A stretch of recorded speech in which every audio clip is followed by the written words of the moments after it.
Before we go to the last lab, I have here on this list completed projects we have done, 38. I've marked 7. One of it is the magnetic resonance imaging, and you are a radiologist. It was named after a minister. You talked about the MRI machine. The 1.5 Tesla MRI machine is actually my pet project. For the hospital, I've named it after the Honorable Minister of Finance, Budget and Planning. It's also, she has been there for us. And she's from Zaria. So she's like any other person. So she deserves to be honored. That's the reason why we honored her. The cheapest MRI cost at international level is $1,500. That's a huge amount of money. Yes. That means the MRI in ABUTH is beyond the reach of the poor. Well, it's not beyond the reach of the poor. In fact, what we are charging right now is still the rate that we charge the 0.2 Tesla machine that we have in the department. So we actually have the 0.2 Tesla machine and we have the 1.5 Tesla machine. So the 1.5 Tesla machine is the latest machine that we have. So having in mind the people of Zaria and the environment, so we left the charges to be the same with the 0.2 Tesla machine. So for an examination, it's just 60,000 naira. So except if you're doing multiple parts of the body, so for a single part of the body, it's just 60,000 naira per examination. Another point that is very, very vital for the teaching hospital to take cognizance, just as I mentioned the mindset of people getting scared to come to the teaching hospital, the MRI also needs a lot of media outreach. The reason is, if you take away the accident and emergency, which you've done so much marvelous job, now we have 2, the next unit is the ICU. When people hear that somebody is going into oxygen, they get scared. Just oxygen. How can you convince people to go into a tomb?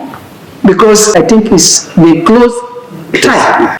That means it's just like a tomb. The moment an average Nigerian is told to go in an MRI, you say, Mutu akusa.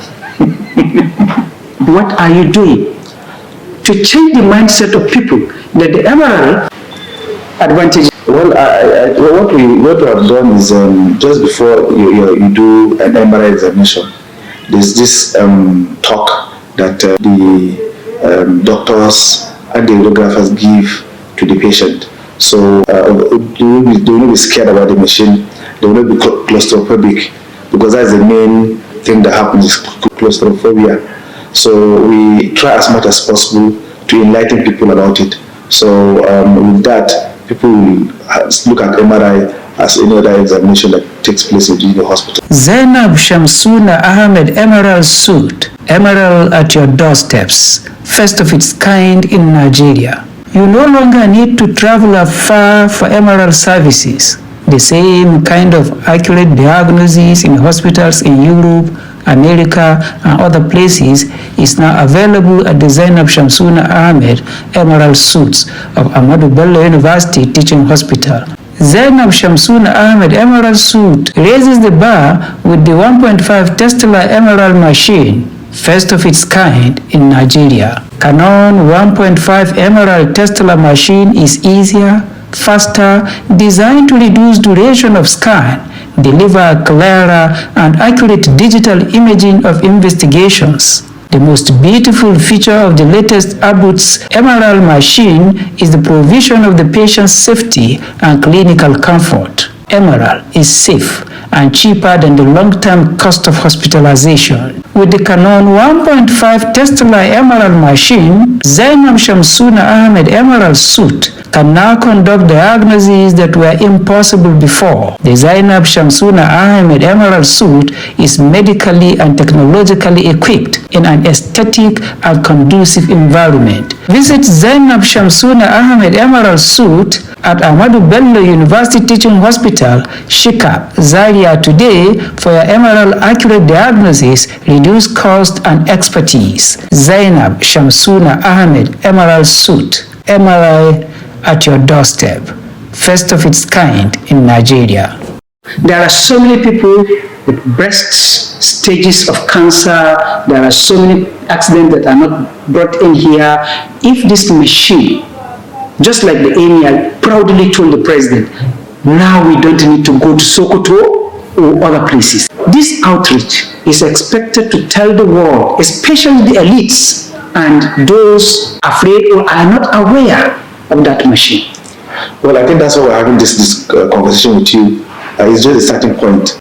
With this conversation that we're having, it will go out to the world, and so they will know what we're doing in the hospital, and then what's the MRI, and what does it look like, and then what are the fears of patients. So it's just the beginning that we've just started, this conversation we're having. So I think with the beginning like this, I'm sure in the next phase of this the conversation, we should be able to enlighten people about the facility we have in this hospital. Why did you have to settle that? 240 million naira. How come? Well, that's what I saw when I came in. I saw that this debt and we need to settle it, and so we did. I saw you've employed 431, and I saw 320 promoted, and I saw you also renovated and reconstructed the resident doctors and house officers' quarters. When people moved from Manumfashi, from Kaduna, and other sister conglomerate of the Ahmadu Bello University Teaching Hospital, some people were sleeping in this hospital. The accommodation is severe and up till now, because that blueprint was not completed. Still, some of your staff come from Kaduna, they stay here for a whole week before they go back. And now the federal government had stopped institutional housing. Yeah. How are you going to help these people? Actually, we are talking to people that have shown interest of building a staff quarter, but it's going to be like a PPP arrangement. We are still talking with those estate developers to develop the vast land that we have, so that we can have some this for our staff. It's something that is ongoing, and we're doing the talks for now. No aspect of development should be left to suffer. You've done infrastructure, you've done these few items of the mentioned on welfare. There is one particular aspect that most chief executives neglect: training procedure that every staff is supposed to have, especially specialists, is supposed to have minimum of 2 local training, either workshops or seminars, and 1 international workshop or seminar. Are your staff enjoying this training, capacity buildings? It seems as if most of the questions you're asking are things that were ahead of you, because in 2022 budget we have captured the human capital development for our staff. So our staff will be trained and retrained in this 2022, and this has been captured in the budget of 2022. Let us take this commercial break. When late Sheikh Idris, Emir of Zazzau, drew our attention to the problems in Ahmadu Bello University Teaching Hospital, we visited. He sent me an album showing the state of dilapidation of the hospital, and I visited, conferred with the chief medical director, and I reported to you, and you asked me to write for an emergency intervention, which you approved, and our sister, the Minister of Finance, monitored and ensured implementation. And today, the ABUTH Teaching Hospital is a much improved and a pride to all of us, and we're very grateful to you. Welcome back. With all this welfare you are having, with staff, infrastructure, your clientele, the hospital is having different looks. What is your relationship, your working relationship with other staff?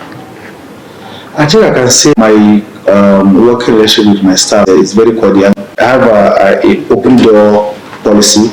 As a staff, you can always come if you have any problem or you need to discuss something with me. I have a very, very cordial relationship between the Office of the Chief Medical Director and our staff. So in Hausa we have a balance, a saying that the angari ake cingari. With the social media trend, a lot of people are using social media to write petitions to get one thing or the other. But the reason why I ask you your working relationship, petitions flying against the teaching hospital cannot, I'm using emphasis, be possible without the infiltration of some of your staff. That's right. How are you managing it? Earlier, we have a very, very cordial relationship between my staff and the Office of the Chief Medical Director. So it's normal for people to do petition, but it's also not normal for the person that reads the petition to read it and then just consume it without asking questions. So we have this open door policy that any person that has any grievances, we will always sit down and discuss it. What we are trying to do is to let the public and the clients to know what we're doing in this hospital. Petitions are being written if the people don't know actually what is going on. So we are trying our best to make sure that we get across to the public and to give them an idea of what transpires in the hospital. My last question, sir, is you've done so much. In the space of 2 years, you've covered almost everything the teaching hospital needs to do. You have renovated all the wards. What do you have again to remain? Should we relieve you of your appointment because you finished all? What are your goals? Well, I've not finished. I want to leave the hospital. In my resume that I presented to the board of Ahmadu Bello University Council when I was applying for the post of the Chief Medical Director, there are so many things that I've earmarked. So what we have done is just let's say about 50%, no, about 25% of what you need to do. So there are a lot of things that needs to be done. So we still work very hard to make sure we achieve what we want. Thank you very much, sir, for this wonderful period. Thank you so much. What we just say is this Noblenews Scorecard. Professor Ahmed Umdagass Hamidu, the Chief Medical Director of Ahmadu Bello University, Zaria. We expect the public to also react, and we are also going to meet you next time with another personality. Thank you. Keep it day with Noblenews Scorecard. Noblenews, truth and balance, restoring trust in the media.